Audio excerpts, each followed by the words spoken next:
What is the Pukehina sea monster? This is all things creepy, let's begin. Several years ago in Pukehina, New Zealand, footage of this 9-meter long rotting carcass appeared in New Zealand. Its large skull and jagged teeth instantly caught media attention, and it was deemed a sea monster.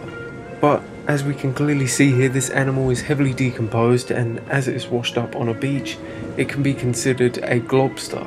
I've seen wild speculation about what this creature could be, ranging from a saltwater crocodile to a gigantic eel to even an extinct marine reptile. But surely there is, as always, a rational explanation. Let's find out. So this creature appeared after a storm, so clearly the rapid turbulent waters washed this thing to shore or even flung it out of the water, and maybe that's what's caused its death. It's not entirely clear, as we don't know how long it's been exposed in this position.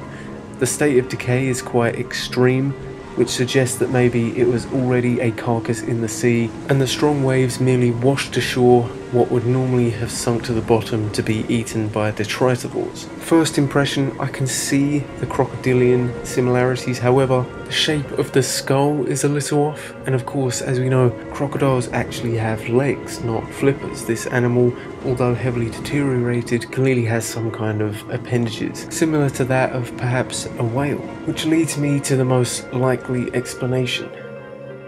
The teeth of this animal imply that it's a toothed whale.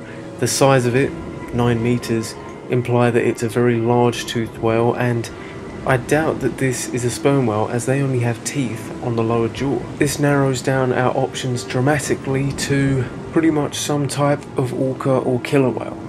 Killer whales, of course, have an echolocationary organ on the top of their head, and of course this is pretty much made of fatty tissue, and when something decomposes this would rot away, leaving the skeletal frame, which closely resembles this carcass here. So in conclusion, this sea monster is most likely a pretty genuine sea monster, the killer whale. Let me know your thoughts in the comments below. If you like this sort of retroactive video where I review something from a few years ago, hit like, show your support, and of course if you haven't already, subscribe for more creepy content.